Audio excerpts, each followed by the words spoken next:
Hey guys, welcome back to Zmari Talks. I am your host, Zmari, and it is such an honor to be here with you.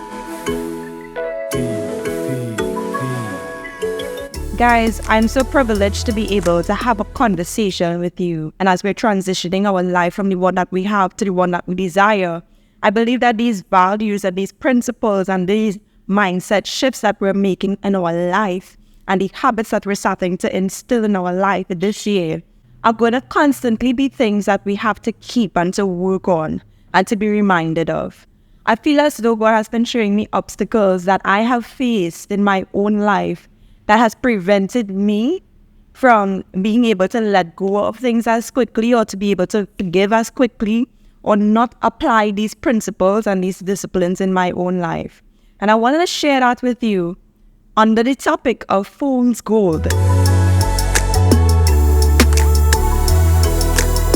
Now, I want to talk about fool's gold in the things that we pursue in our life, the things that we run after in our life that sometimes are not even aligned or for us. These are things that probably God doesn't even desire for us in our life. And we began this podcast talking about the beginning of wisdom is laying your life down to God or having the fear of God in your life. And it's so important to have this reverence and this obedience, almost as a blind obedience, in believing in what God has for you. Because you know the character that He has. The character to love, to care, to provide, and to be everything that we need. You know, he can fit in every single space. He can be a counselor. He can be a friend. He can be a sibling. He can be a father. But He fills every single part of our life and our needs. And the beginning of our wisdom and our understanding of living a life of wisdom and walking paths of wisdom is laying our lives down to God or having the fear of God in our lives. And this week I could tell you, God rebuked me or corrected me on something that I was not aware of. It actually came in a dream, and I woke up from the dream and I felt very troubled by the dream. To the point that I actually shared a dream with the leader of the prophetic team at my church. And she told me the interpretation of the dream. But in essence, what the dream was about was that I was pursuing something either that was not for me or I was pursuing it the wrong way. And mainly pursuing it the wrong way. It's not that the outcome that I want or that I desire is not what God desires. It's just that I am going about it. So I was going about it the wrong way. And I had to look in my life and look at the things that I was pursuing and think about what I felt God was really highlighting to me and why probably something did not work out the way I expected it to work out. And I'm pretty sure we all have situations like that in our life where we are pursuing something or we're expecting an outcome because we have a desire, a healthy desire, but we might be going about it the wrong way. And I really just started to look at why does this actually happen? Why do we probably have our motives misaligned sometimes? Why are we pursuing things out of our own selfish desires and our selfish needs sometimes? I remember having a conversation with somebody this week and saying to them, you know, I see unaccountability as rejection. Sometimes I always have to carry myself back to the altar or carry myself back to God so that He purifies that perspective for me. Because I could see it wrong, as in, no, this is just a lack of accountability on somebody's side. But that history that I've had in my life of disappointment fed into that rejection wound that I would have had not growing up with my father in my household. Even though he was physically in my life, he was not home, and my father is not a nurturer like that.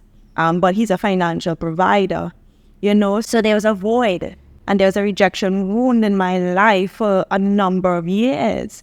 Every time I go through certain situations, I can feel sometimes that could be triggered, and I always have to go and surrender those things to God so that He can continuously heal me and replenish me, or even just shift my perspective sometimes, because sometimes I just think the wrong thing.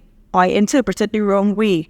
And I had to present it to God, and He has to remind me that I'm accepted, or I'm whole, I'm complete. But that has not always been my approach. Growing up, that has not always been my approach. Even that in my 20s, I'm now kind of at the latter end of my 20s. That has not always been my approach. My approach has not always been to go to God and lay down these things. My approach before would be fool's gold. I want to find a quick way to get over the emotions that I am feeling right now. Every time I became extremely overwhelmed or something happened as a disappointment, or I would feel that rejection won't come up, I will go and I would pursue things from a healthy desire that I need this wound actually healed. I need to be whole. I need this area of my life where I felt like if I'm not justified or I was not treated right, I need this area of my life to be healed.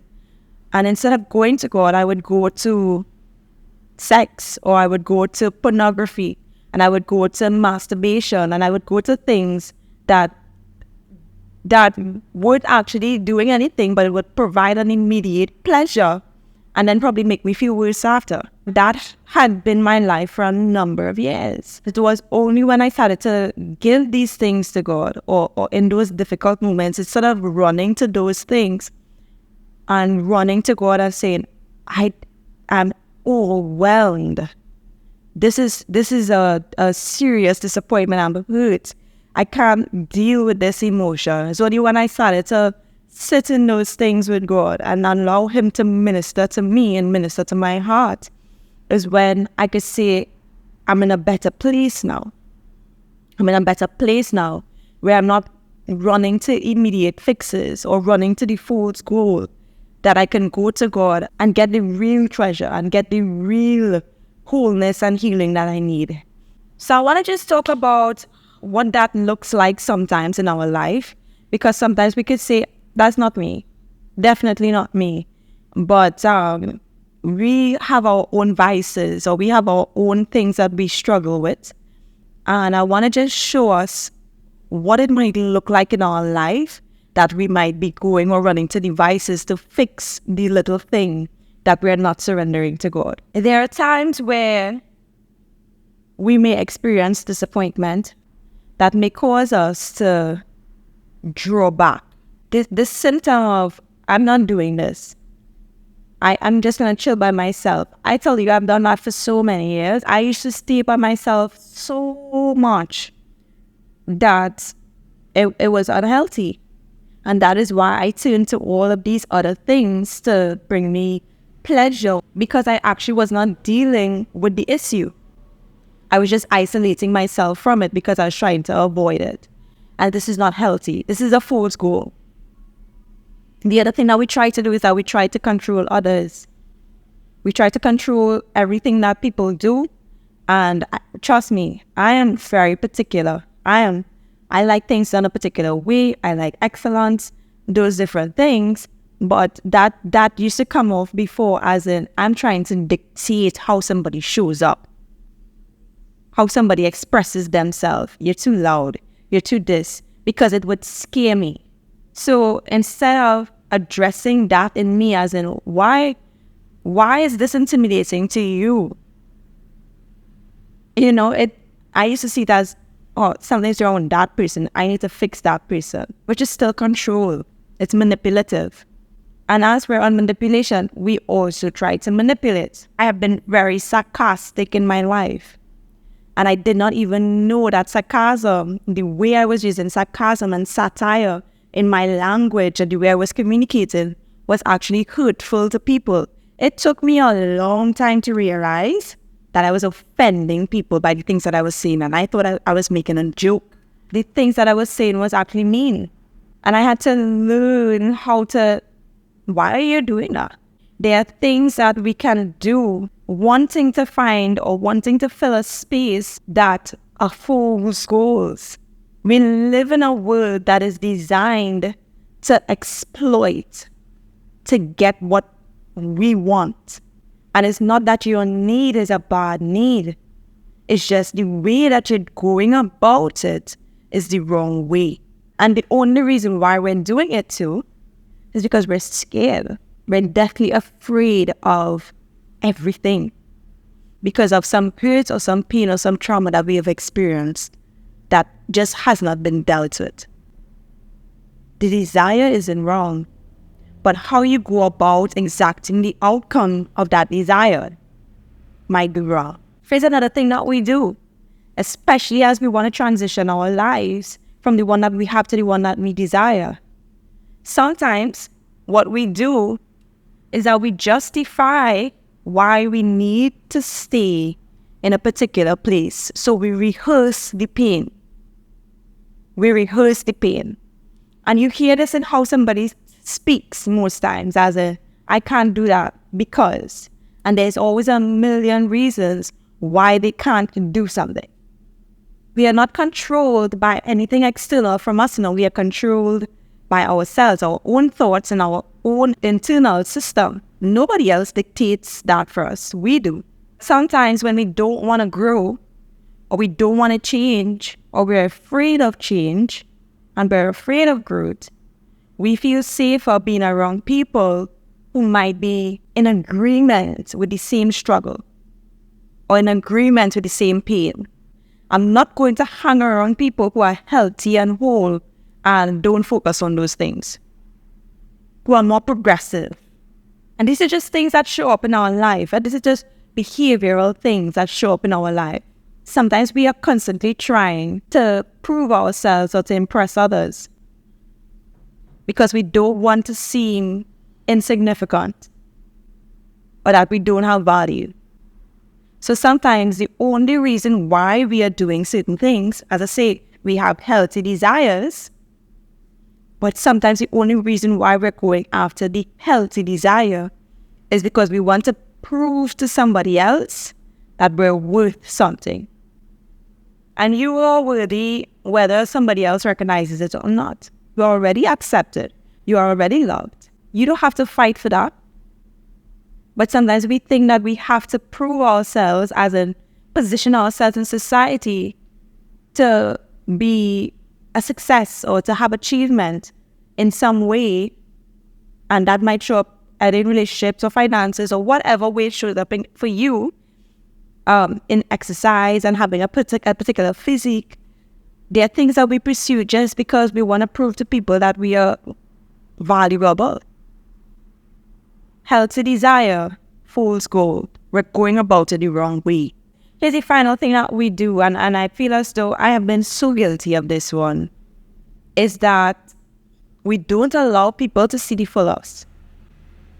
And in a society today where social media is so prevalent and you have to create curated content that looks a particular way, sometimes we live our lives like that. We live our lives curating our lives in front of people, but never really living our true life, not allowing people to see the beauty or the true beauty of who we are.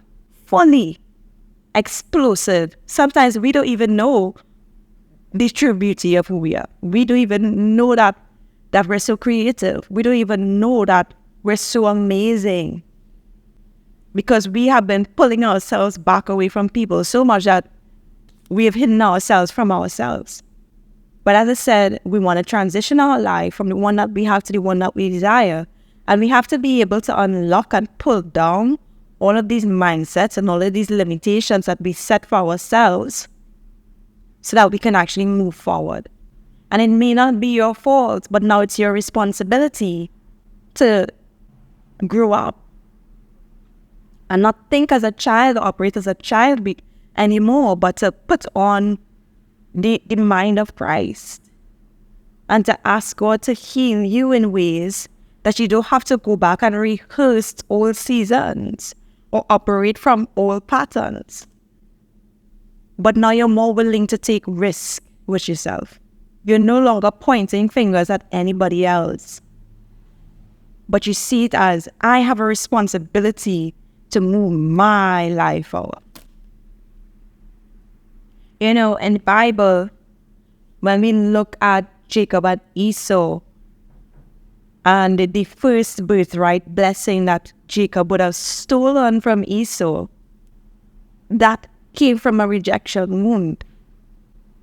The fact that Jacob and his mother devised this plan to steal this birthright is because the father favored Esau. The father favored Esau because he was a manly man, like how he was a manly man. It wasn't that he didn't love Jacob, but because of that favor, Jacob felt rejected. And the mother also played into that rejection by manipulating the situation so that Jacob now got the blessing, the first birthright blessing that was not his to actually receive. And when you go down into that generational line, you see Jacob doing the same thing with his 12 sons, where he favored Joseph. He favored Joseph that he gave him this coat of many colors. And Joseph, in that favor, envy and jealousy was built up into his brothers because they felt rejected to the point that they wanted to kill him. And then they sold him. That lack that we feel inside sometimes is what causes us to pursue after desires the wrong way. That causes us to go to our own means of pacifying things than going to God with it. Yeah, the thing about Joseph is that Joseph had to choose to forgive. Joseph had to choose to let go. Joseph was given the opportunity to become ruler, second in command, where he's able to now benefit his family, his brothers and their families. Joseph said, instead of holding on to bitterness, instead of holding on to that pain, instead of flexing or trying to prove, look, I made it, he said to them, you all meant it for evil, but God turns it for my good. And there are things in our life that God can turn for our good if we just give it to him.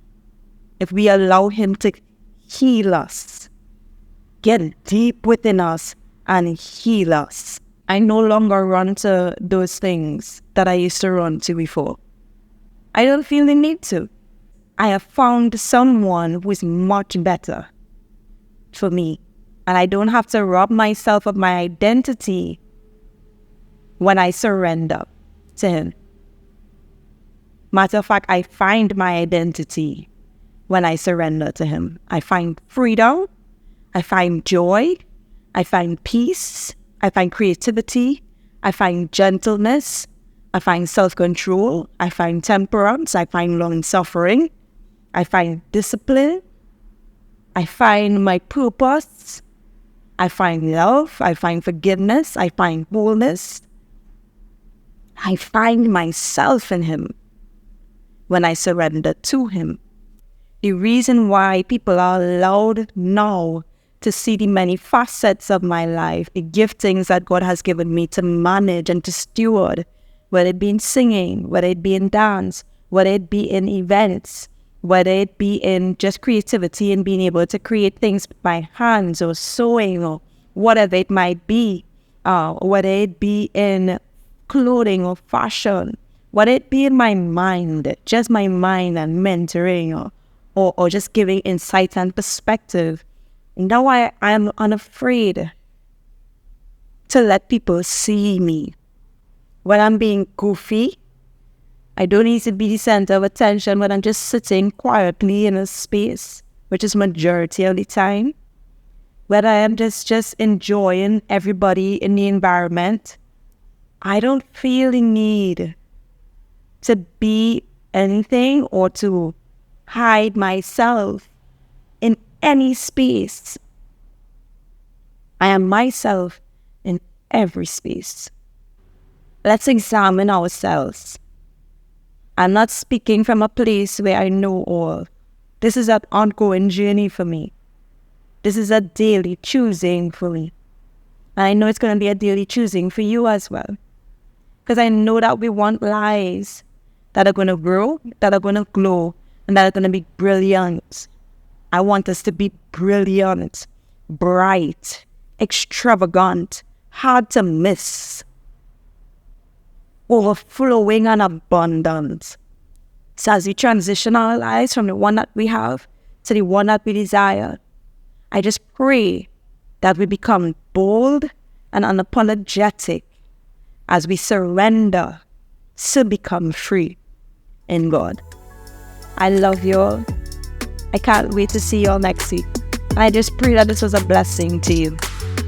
Bye.